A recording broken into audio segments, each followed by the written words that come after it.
Good morning. Welcome to Bitcoin 2020. I am Greg Zellers. It's October the 25th, 2017. A couple of things I want to cover real quick is, that opening sound. Of course, the other videos you noticed that it was that sound bite, and then just a little bit from Pink Floyd's Money, both of which I really, really like. The soundbite is the sound test for THX sound system that you hear at the beginning of a movie. So, I wanted to cover a couple other things too. We were at one point in part one, I talked about the house, building a house for my wife and my children. It's a nice place. We love living here. It's on the river. But I was raised and grew up, and even way into adulthood, under the impression that the largest investment any family can ever make is in their home, and that's true.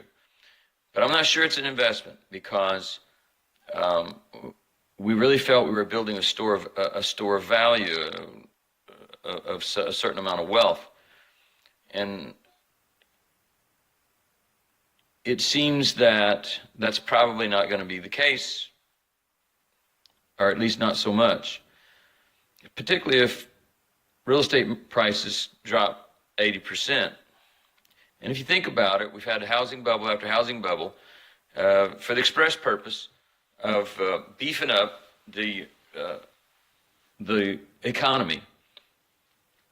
And if you begin to think about how the economy's been beefed up, whether it be through housing bubbles or through student loans, and low interest rates, zero interest rates, and all that. It's just like, what is the real value of most any of this stuff? So, I wanted to cover that. So, it's not, again, I think it's not what it has seemed to be, or not what it seems to be. And I do realize that in part one, I thought that I had failed to video part of it, and I covered 5 facts about the federal debt twice. I covered it twice. But kind of like that FedEx commercial where the guy said, well, boss, I just said that. He says, well, yeah, but you didn't do this. Well, yeah, I did it a different way. So it's different, so it don't count. So moving on, part 2. I think maybe I want to begin here. Maybe I've got a friend, a first cousin named Scott. He is an attorney, and he is a professor at colleges. And he told me one time when doing some work, he allowed me to do a class with him, and it was on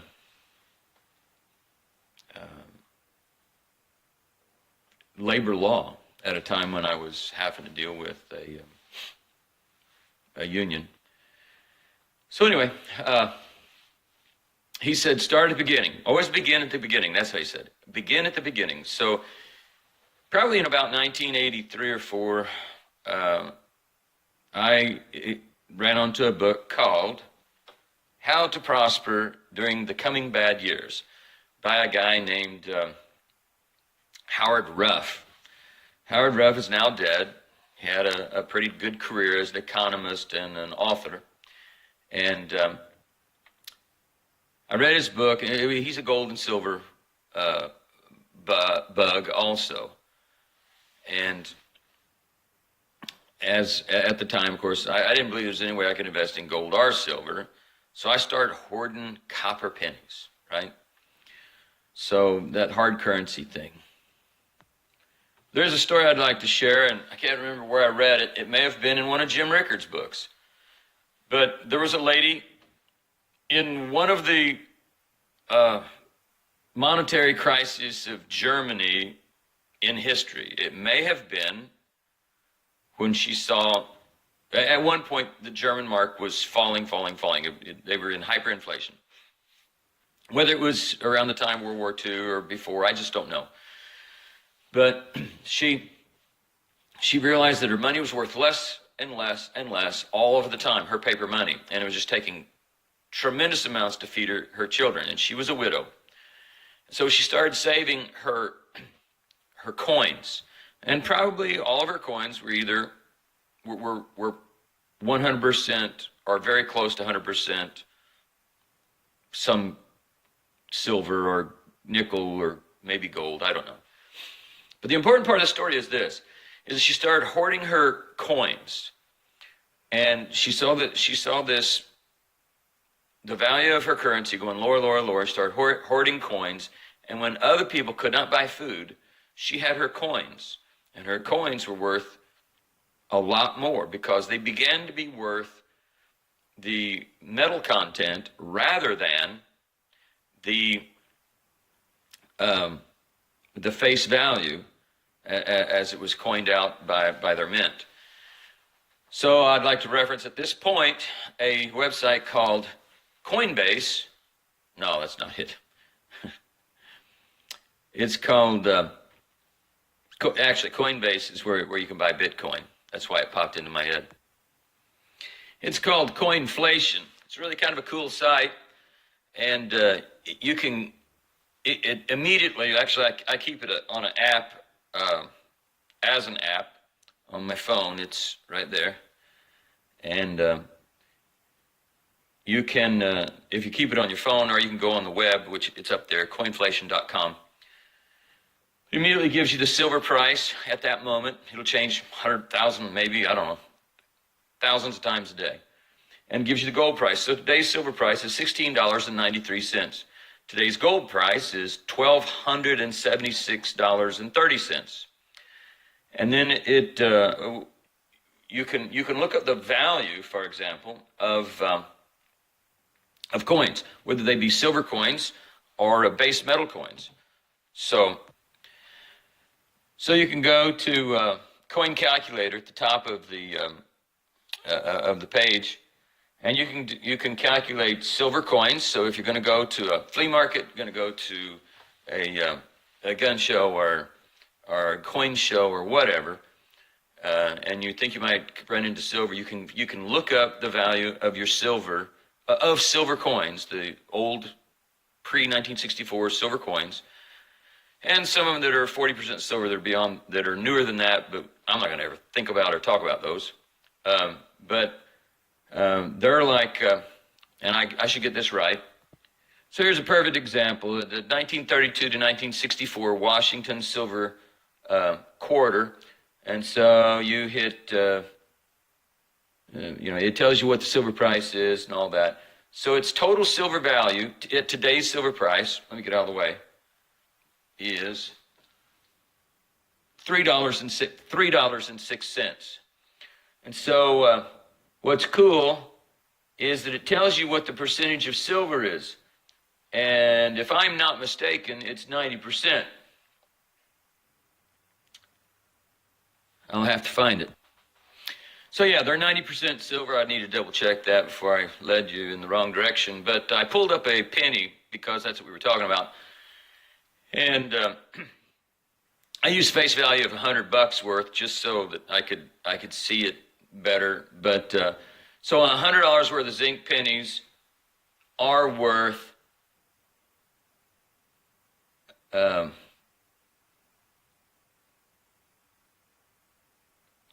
wow. Yeah. It's a little early for me, but I couldn't find it right there on the page. Right here. So it shows $211.20. So $100 worth of copper pennies. That would be the I'm sorry, that's incorrect. That is the new copper penny. Holy smokes. Okay, the phone app is like 100 times easier to use. Here's what it looks like. So you look up the whatever it is, and you can look at the bottom there. You can see, well, what coin do I want to look up? So I looked up the 1909 to 1982 Lincoln copper penny, and you put in, like in my case, I put in $100 worth because I want to see it. So it is $211.20. So if you roll those decimals back, that decimal back to where it belongs, a copper cent is worth 2.112 cents. So if you weren't interested in being able to use your profit, you could theoretically go buy copper pennies and more than double your money. Of course, then you got to convert. You got to be able to spend it. Of course, I mean you can. They're pennies, but here's the rub. There's about 20%. Well, they're not 100%, but and again, I think they're 80%. I'm not going to try to find it. That website's too hard for me to work. I'd have to use my phone. 80% copper, I'm sure of that, and 20% of all right now. 20% of the pennies that you get from the bank are 100% copper. The rest of them are zinc. And then if you were curious, if it's 2.11 cents per penny for the copper ones, the ones that are zinc are really not a bad deal either compared to the other coins, because they're worth about a half. They're worth about a half a cent. I'm not going to look it up. When you look at something like a silver dollar, a Sacagawea dollar, or one of those presidential dollars, I'm not talking about the Eisenhower dollar from years ago. I'm talking about the ones that you use now. They're worth about 6 cents. You can look it up. A piece. A quarter's worth like, I don't know, a nickel maybe. Interesting thing, nickel's not a bad gig. If you think like this, and that is the nickel is worth 3.8 cents. And so, it's not a bad hedge against inflation. I mean, it's not as good as gold and silver by any stretch. But in another way, it's really quite good, because what if all those people that we're saying, or I'm saying, are sheep, what if they're right? And everything's going to be rosy and well and good, and the land of Oz will continue. We will run down the yellow brick road together for the rest of our lives.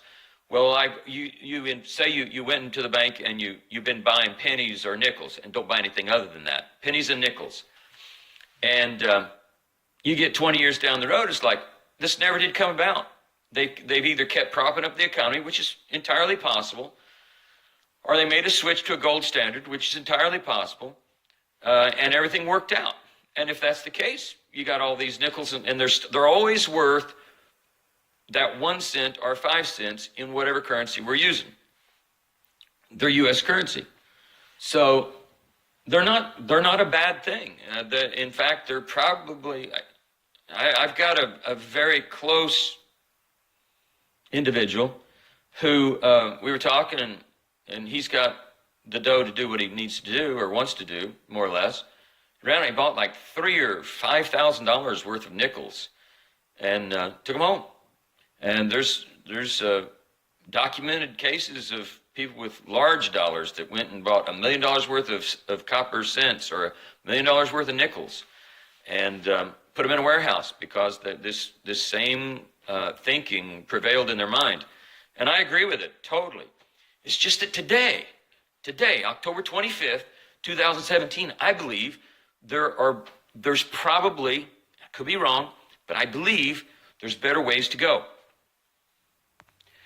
I'm not sure we need to reemphasize the inflation rates that we've experienced in the past. And for my children, who are between 24 and 36, 5 children, you guys have never experienced inflation, and real inflation.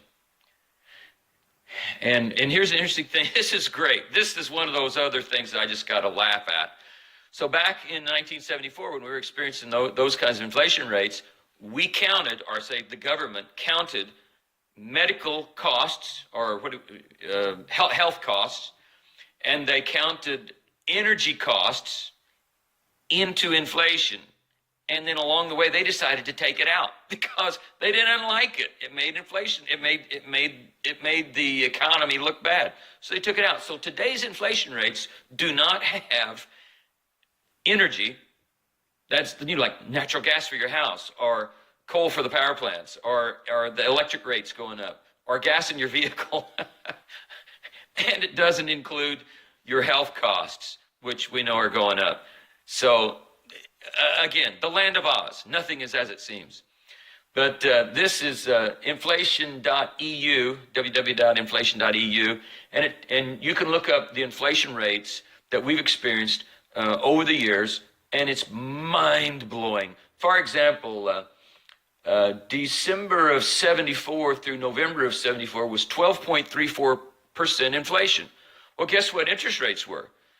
You know, when I built my first home, of course, it was 10 years later.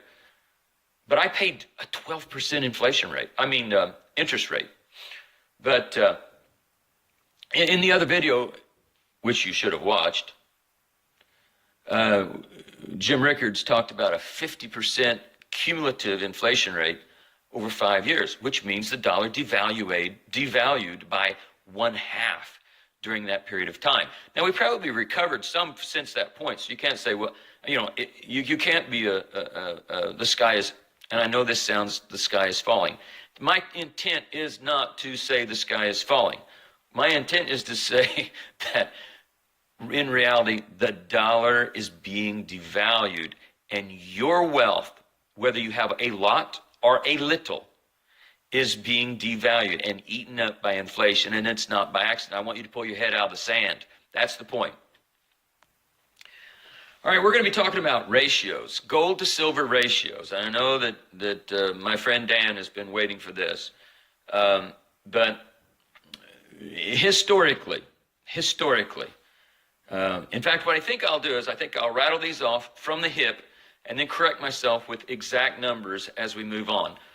And these are pretty amazing, and it goes back to what I alluded to in part 1, is that gold is fantastic. Silver beats gold 10-1. And why is that? Well, the historical ratio between gold and silver, dollar-wise, and I think maybe where we need to start with that is, say, prior to the Federal Reserve being formed, say we'll go 1910 or 1905. And I wasn't there. I know Derek believes that I'm old as dirt, but I'm not. We're going to say 1910. You're walking down the street, and in one pocket you've got a $20 gold piece, and in your other pocket you've got a silver dollar. Now, no, I'm sure that the $20 gold piece was not an exact ounce.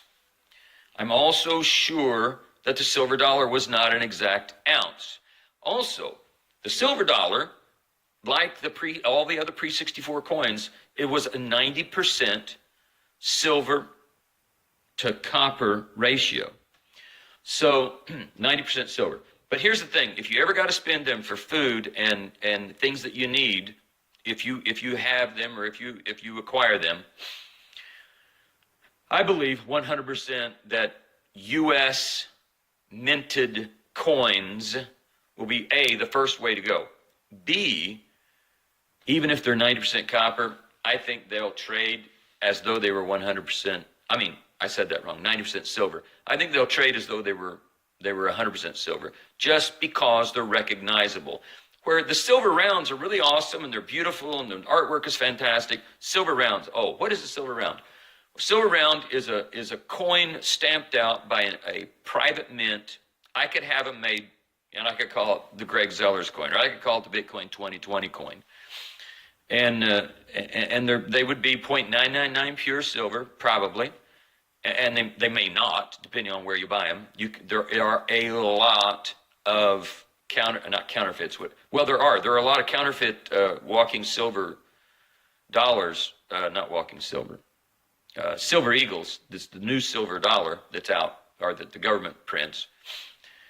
And in China, you can have them made for $2.50 a piece. And if you want to take a chance on going to prison, you can bring them to the United States and try to pawn them off as real. And I was told never to buy a Silver Eagle off eBay, or like from a large flea market or something, because they could easily be counterfeit.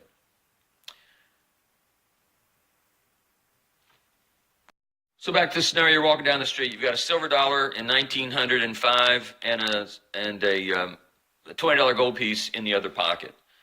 And again, we're not going to go through that again, but even though they aren't exact ounces, I want you to realize how close it was, what the ratio was. So that was a 1-to-20 ratio if they were both, but they're not, if they're both an ounce. So in reality, over the history of U.S. coinage, we've been looking at an average of a 15-to-1 ratio. Some people believe it's 17-to-1. Some people say it's less, blah, blah, blah. I'm going to use 15-to-1 because that's the one that I understand the best, but that's the one I know the best. So when we look at the price of gold at any given time, I don't care whether it's $1,286 or whatever it was just a while ago, what we need to be thinking of, especially with quick on math, is that silver should be 15-to-1, and it's not. In fact, if we go to our handy-dandy app, at the bottom, well, it's a different app. It's a JM Bullion app, and I like it because at the bottom of the page, every single time you open it up, it gives you not only the gold, silver prices at any given moment, but it gives you gold-silver ratio, and that's JM, like James, like Jimmy Morse, .com, or you can get it in the app. And I want you to guess for a moment. No, you don't have to.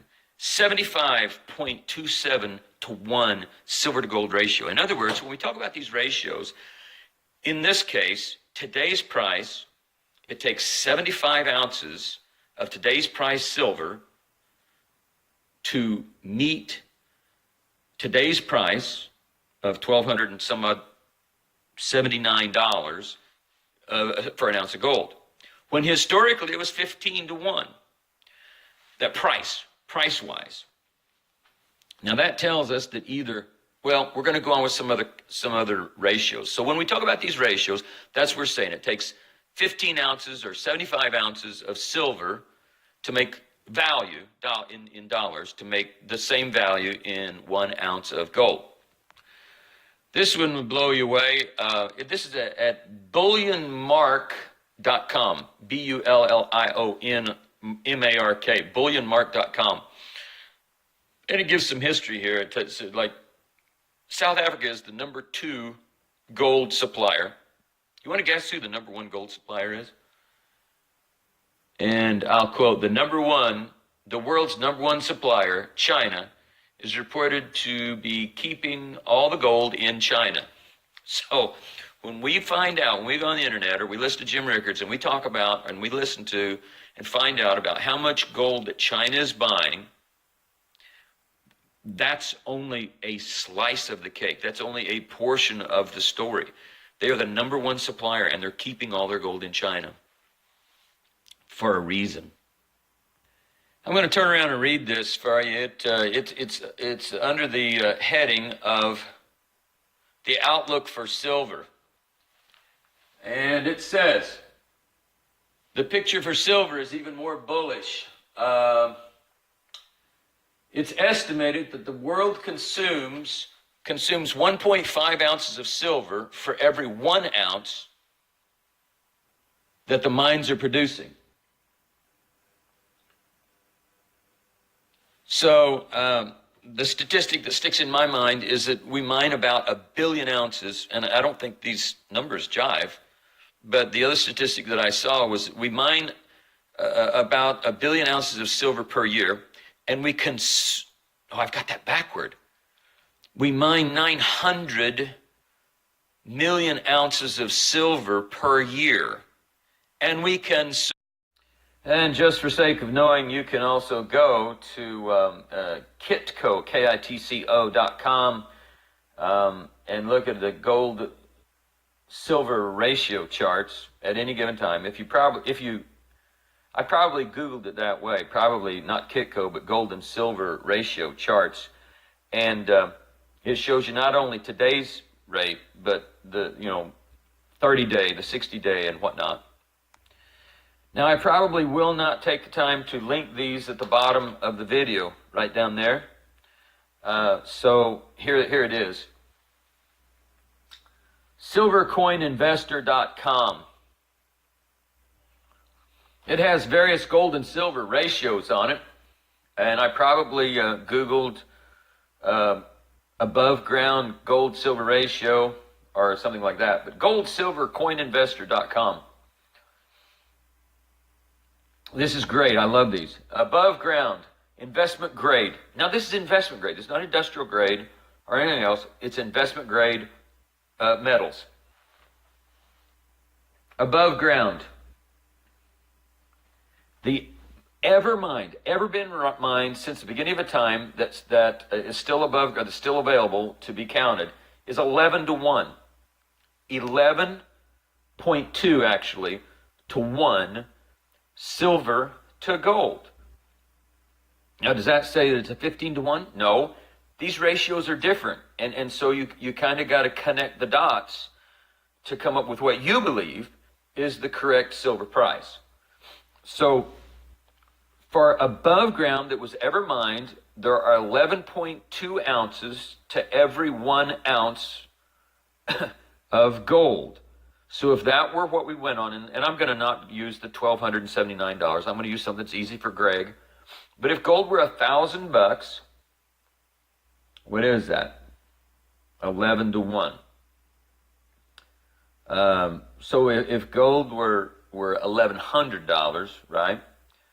Then silver would be 112, I think. So that's all the above ground. And again, silver is $16 and something today, right? The below ground, what they've estimated the reserves are below ground that have not yet been mined is 17 to 1. Actually mined, 10 ounces of silver are mined for every 1 ounce of gold. So that's a 10 to 1. All right? So the unmined is potential because we don't, you don't know until it's mined. And the actually mined is 10 to 1. Do either one of those look like a 75 to 1 to you? I don't think so.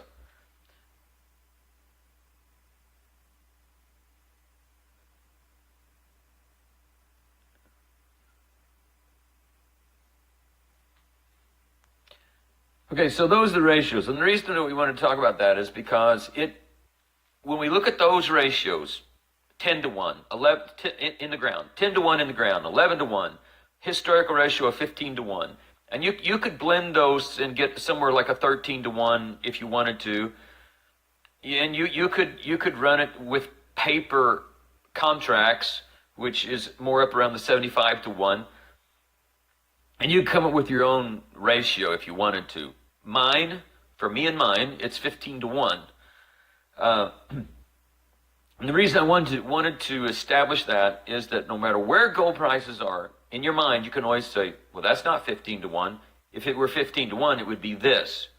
That way you can always say, where, based on history, where should silver be today?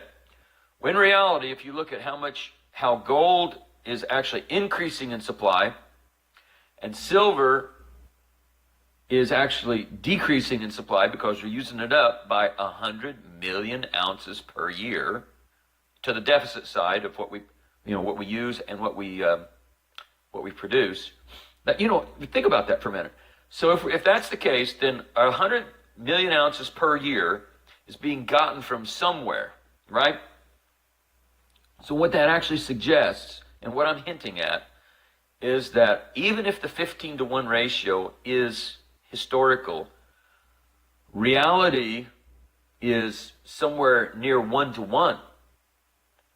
And if you really want to project into the future, it's the other way. Silver one day should become more valuable than gold. And that is why I am a silver freak.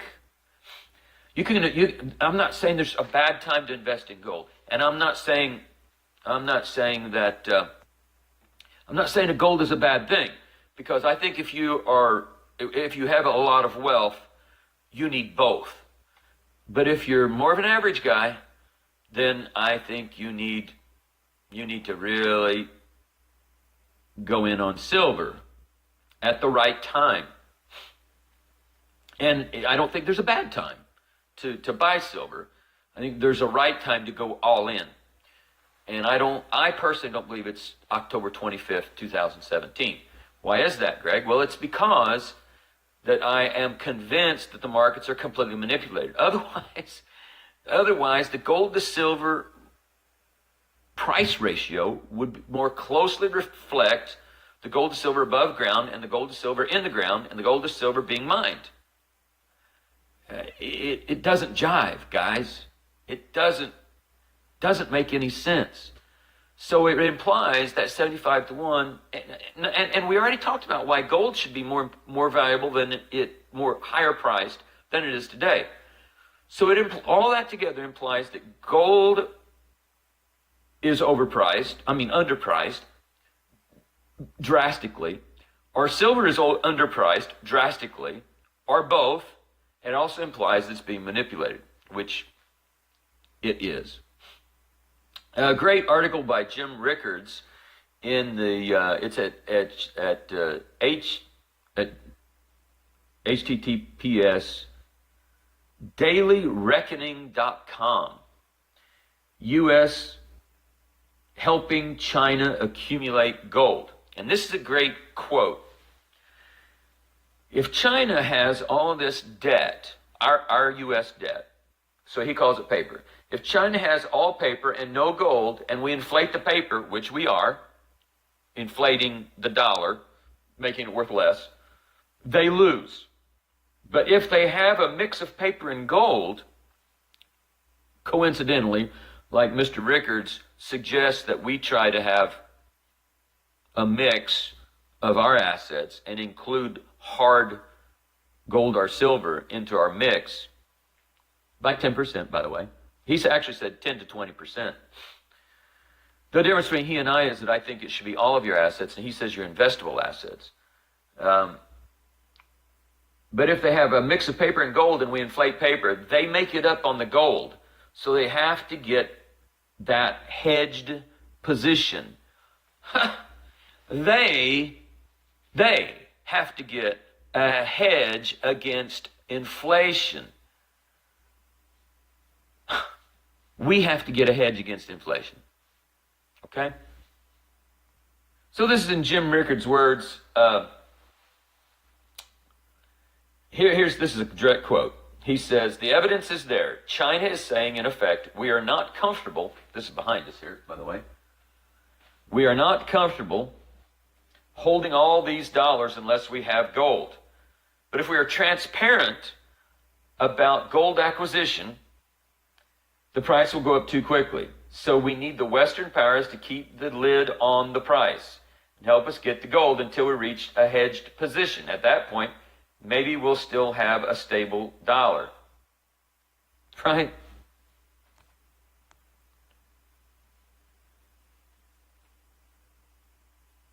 This fellow behind me is a Dr. Paul Craig Roberts. This is another interview by a guy named Greg Hunter. The name of the video, so you can look it up, is Paul Craig Roberts - Markets Fall When Dollar Falls.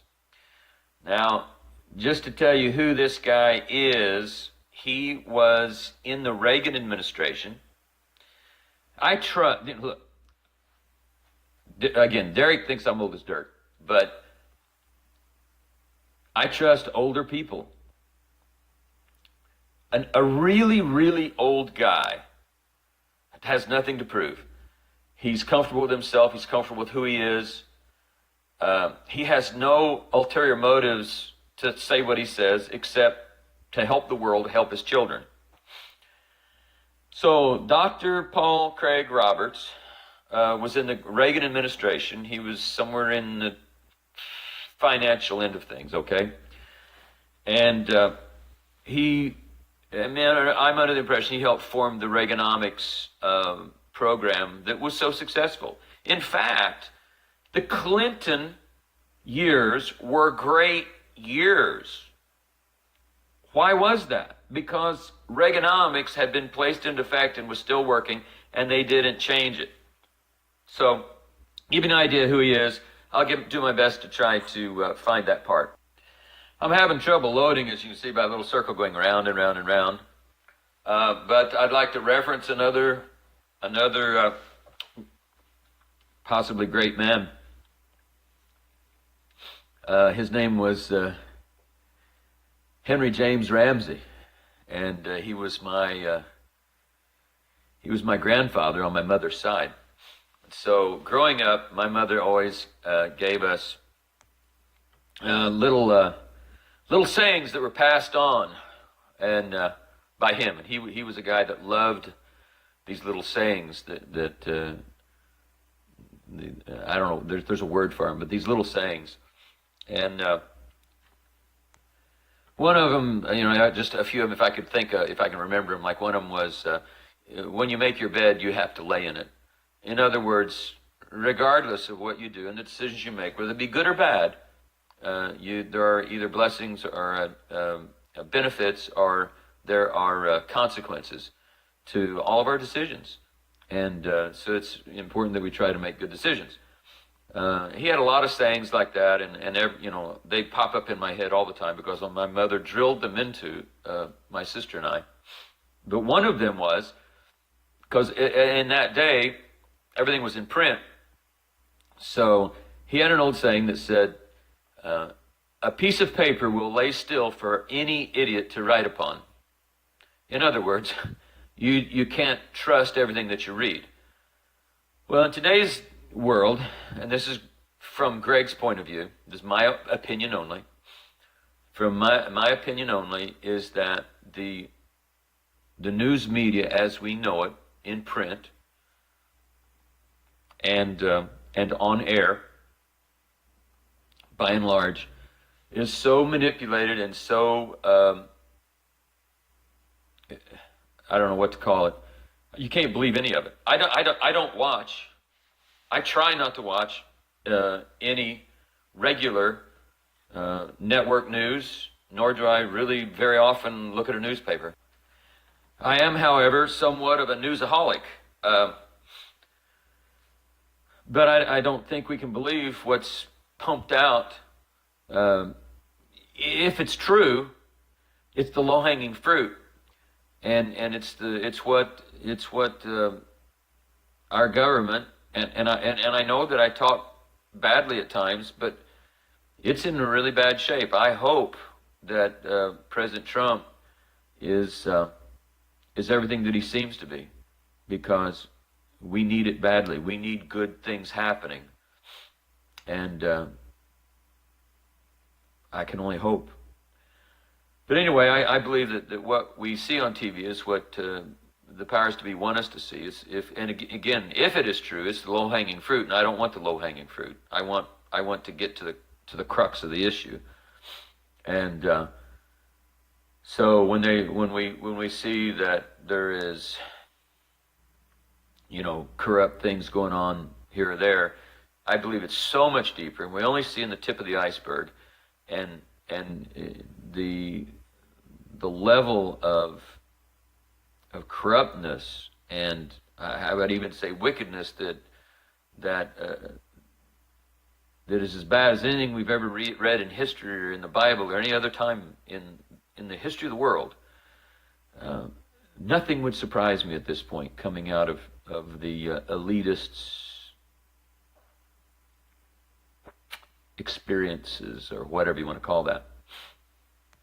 So back to the piece of paper that anybody can write upon, and it's more true with the internet now. I mean, you can go on YouTube and you can find Photoshop pictures of aliens walking across the beach, probably. And with today's technology, voice technology, or I should say audio technology, photo technology, and video technology, anything can be created that anybody can imagine to make it look real. So we got to be very, very, very careful. However, I wanted to bring that up because there are a few people that I do trust. Dr. Paul Craig Roberts, I trust. And whether I should or shouldn't, I actually trust James Rickards. I'm not saying I believe they're both right all the time. What I'm saying is I believe they believe that they're right and that their data is correct. That's what I believe.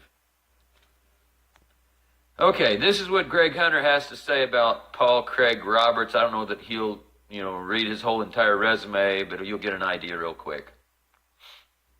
He's a former assistant Treasury Secretary. He is the father of Reaganomics, trickle-down economics. He's a PhD in economics. Also, he's a top journalist, global award-winning journalist. Used to be a top editor at the Wall Street Journal, but that's little stuff. He's gone worldwide now. I'm talking about Paul Craig Roberts, Dr. Paul Craig Roberts. Thank you for joining us today. Okay, he's going to talk for a minute about the banks, the big banks, and I think it's kind of important because it kind of supports the foundation that the banking system, and then this is what I'm trying to relay. And again, I want you to do your own research, but the banking system, meaning the Federal Reserve and the central banks, the International Monetary Fund, which is essentially, there's another entity called the World Bank, but the IMF, the International Monetary Fund, is essentially the bank of the world. And it's probably where our future currency will be pegged and come from and controlled by. I'm sorry to say, but he's talking about banks, and again, I believe that it's a system that's broken. It's a system that we shouldn't trust, and so we'll leave it at that. Here's what Dr. Paul Craig Roberts is saying about the banks. And the reason is when they repealed Glass-Steagall, created the ability for these new mega banks to gamble. And that's what they do now. They don't lend to industry, to manufacturers.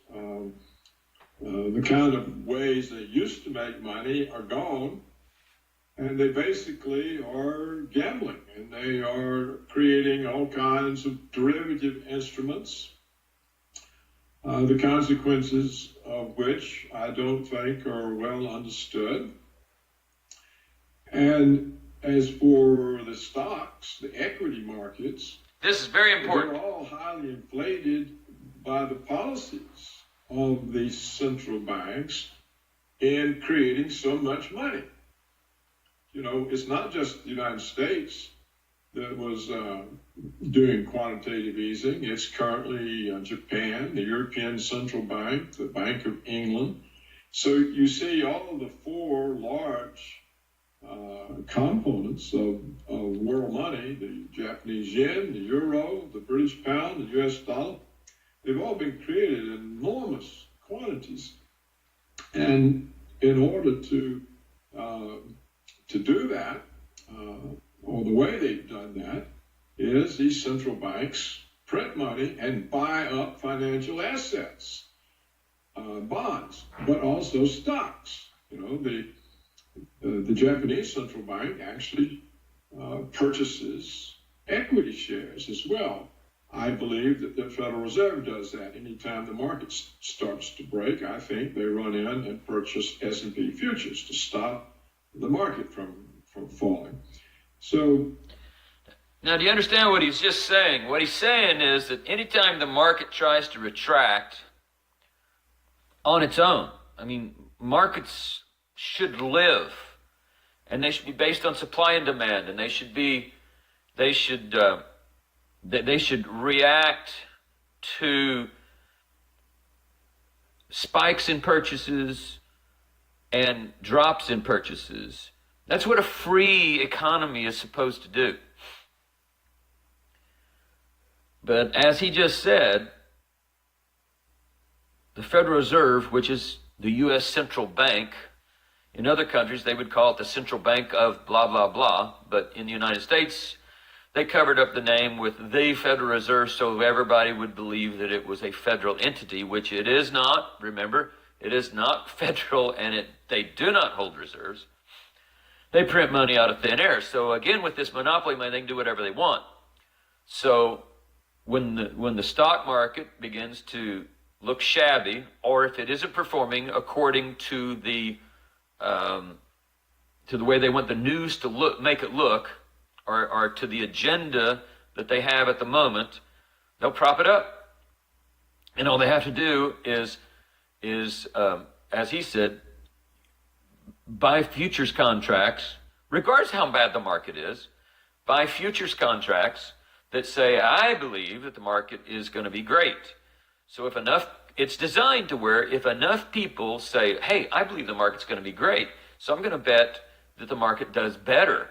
Within the market, theoretically, in a free system, the market would move up because of that, because the investors who have the money to invest in the stock market would be saying, I believe it's going to be going up, therefore it will go up.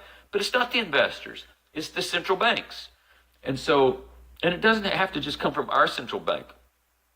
And just like when we, in part one, we talked about the X% of all of our government issued securities are being bought back by our own government and really to prop it up. They don't even have to do that. We have enough friends and allies around the world and enough other ways to purchase that stuff to where it can come out of England, it can come out of Germany, it can come out of a lot of places, these purchases. And so when we go and we see where were these purchases coming from, sometimes they come from like these really peculiar places, and the amounts are incredibly large. And they're being bought by a third party, by our government, by our central bank, whatever that is. So, point that we wanted to drive home is that back in the land of Oz, it's not as it seems, because when the stock market is overpriced and going through the ceiling to highs that we've never before even imagined, in an economy that hasn't recovered from the last great recession, there's got to be a reason for that. And I think it's time, again, to pull our heads out of the sand and say, why is it? I think we need to continue to be asking ourselves, why did that happen? Why is that? Now, how does that make sense? So here's more. They all now have these massive trading desks. They can intervene in any market, not just bonds. And so you have these very low interest rates because they purchased all these debt instruments. So the interest rates are so low, the banks do all kinds of arbitrage based on the fact they can borrow money at essentially zero interest rates. And so you have this whole accumulation of financial values based on money creation. So trying to examine the equity market in any sort of traditional way, you can't do it. It doesn't make any sense. They're very high PE ratios. And we have also many corporations borrow money, which they can borrow at such low rates, to buy their own stock. To buy their own stock. Corporations to buy their own stock, to prop up their own stock prices in an economy where the stock should not be that high. And if we were actually correct, then we shouldn't have much of a market right now to begin with. Yes, we are finally in a recovery. And if you remember, and maybe they were wrong, maybe they were wrong, but if you remember in 2008, when this house of cards began to crumble, the economists, said that our economy will not see where it was at for 20 years. 20 years. Well, then, because we got to pump up the economy, we got to get people spending money and drain their savings and live off of debt and create this debt-based economy, top to bottom. We're telling everybody that everything's well and good, or they are telling everyone that everything is well and good and rosy, and that we actually are in this great recovery. And so that pushes up the stock, and therefore the executives and the boards can cash in on their stock options. And so it's all sort of a short-term thing, making lots of money in the short term at the expense of essentially destroying the companies. You know, it makes no sense for a company to incur debt to buy back its own. At the expense of those companies and the expense of our economy. There can't be any question about that. And it doesn't make any sense to create money for a decade and inflate all the financial markets. Because the reason the Dow Jones is so high is because of all the money that's been created. Because all the money that's been created, because all of the stock purchased by the companies themselves and by the Federal Reserve.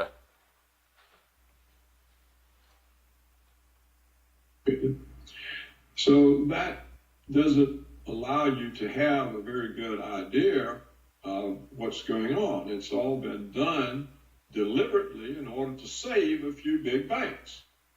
So what they're worrying about, they're worrying about them. That's why they're worrying about. It's all been deliberate. Oh my gosh, I won't even do that. That's where the money is coming from. I don't know how long it's been since the large banks actually did banking instead of gambling. So it's a very dicey situation, and so I think it was correct to call attention to it. And they must be worried. Another friend of mine said, you know, you got an interview guest that a lot of my guests turn into friends. But anyway, one of my guests said that the big question is, why is the Fed? I think it was Chris Martinson. Why are they so worried, terrified by a 1 or 2% correction? They're terrified. They can't let it happen. They don't let it happen. To your point, they buy the futures market. They do all kinds of manipulations. What do you suppose? Are they terrified of any kind of correction, that the whole thing will come down? I think so. Yes, because it's not based on reality. It's based on massive liquidity, and pay no attention to the man behind the curtain. If you remember the quote from The Wizard of Oz, they're pulling the levers to create the illusion. So it's full of all kinds of dangers. Yeah, what happens if there's a correction and some of these derivatives come unwound? If something happens to those derivatives and this correction comes about, then Jim Rickards will be right. A 90% correction in all markets and an 80% correction, if you want to call it a correction, in real estate, but a pullback. I have a quick story for you. Jim Rickards interviewed an heir or an heiress to one of the wealthiest families in Europe that had retained their wealth through two world wars and other battles and wars and skirmishes and kingdom restructures and all this stuff over several hundred years. And he said, how do you maintain the wealth? How do you hang on to your wealth over that period of time? It just doesn't make sense. And this individual said, well, and she called it something, and I don't remember what now exactly, but it wound up being gold, silver, hard assets like that, land, and in their case, which isn't my cup of tea, nor would it ever be, but in their case, it was precious art, or whatever you call that, collectible art, highly collectible art, very high dollar paintings and stuff, the kind of stuff that Hitler went around stealing. And the reason for that is that they could, if they needed to, they could pull the canvases off, roll them up, and hide them, and take them and retain them through the Gaddy Anton robbers that come through and rape and pillage. And they either had to dig and bury their gold or take it with them, I don't know which I think segues into why Bitcoin. With gold and silver, they're a bit hard. Now, in the United States, it's a little hard for us to imagine this, but in other countries, it's not hard. In fact, there are a lot of people contemplating it right now. If you were in a country where some little fat man was trying to pick a war with a major power, and you'd been in that country all your life,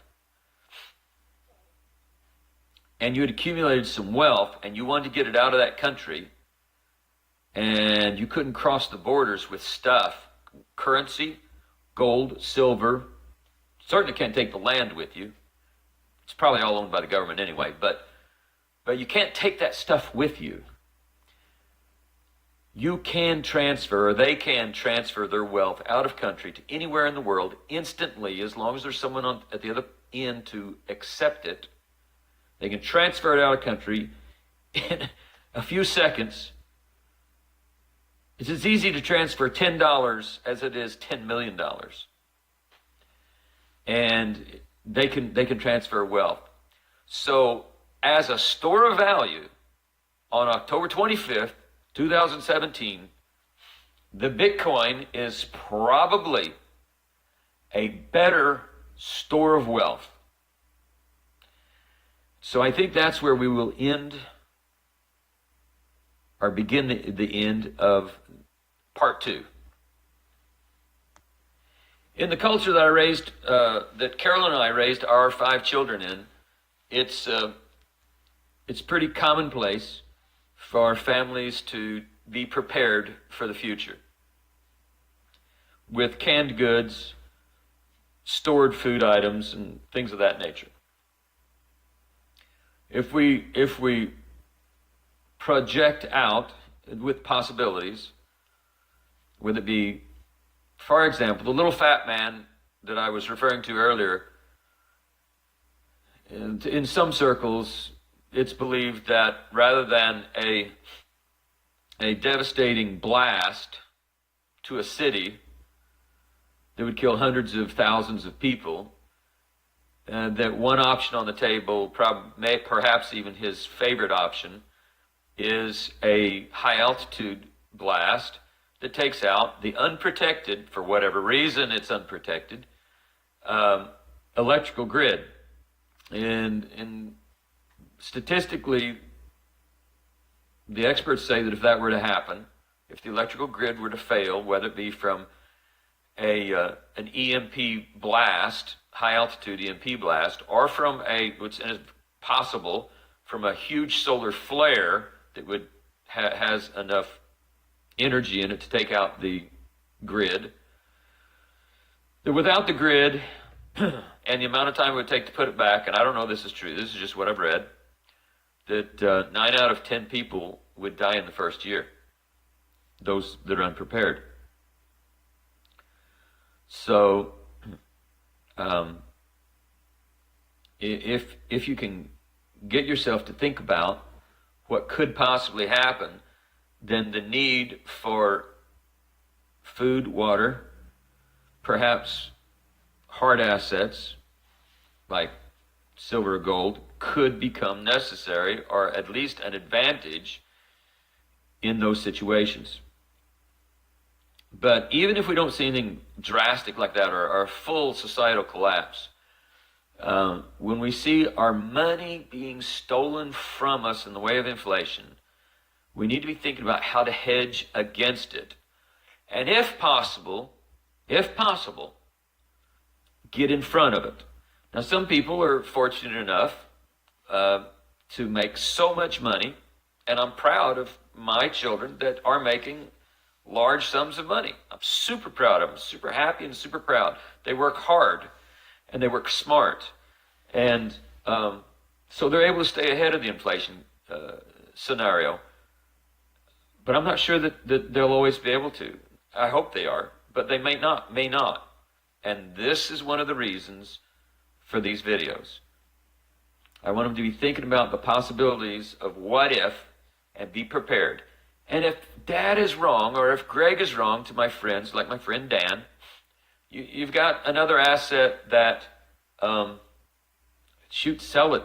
And there's a continuous market with both JM Bullion and SD Bullion, sdbullion.com, to buy back your gold or silver if you buy there.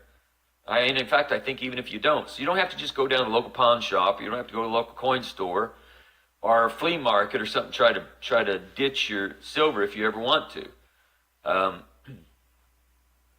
But we need to look at silver and gold as insurance. We buy insurance on our cars to replace our cars in the event that there's an accident. We buy insurance on our lives in the event that we pass too soon. Theoretically, that's the reason for that insurance. So that if we pass before there's no need for our earning power anymore, then we have life insurance to cover that. And we buy insurance on our homes to replace our homes in the event of destruction of some sort. Silver and gold is insurance against inflation, because as everything becomes worth less, the hard assets, and there are other hard assets, but those hard assets you can reach out and touch, and you can put them under your bed, or you can put them in a hole in the ground or whatever, will increase in value. Obviously, hard assets like land will increase. No. Let me rephrase that. Obviously, hard assets like land will become more valuable in real value. However, if it's already tremendously inflated like everything else, it will retract to something more real. For example, if you had, I don't care how many acres it is, you got acres of farm producing or food producing land. That land, theoretically, is actually worth whatever food it makes. So if we convert that to dollars, the food it makes sold on the marketplace to make the payments to pay off the land. So if you start from scratch, start from zero, an unpaid for piece of property, start at zero. So how much land, how much food can it make? How much can the food be sold for? And will it pay for the property? In my mind, that's the real value of food producing property. So whatever more than that, it has been inflated by our current economic conditions. You could crack it down further than that, and that is, what can I actually live off of that land? You know, does it sustain wildlife? Does it sustain, will the dirt produce enough food for me to feed myself and my loved ones? So, at any rate, gold, silver, fiat currencies suck. Fiat currencies suck, and they're going to suck worse as time goes on. Which leads us to part 3, Bitcoin. And we'll get to that. Greg Zellers, Bitcoin 2020, signing out.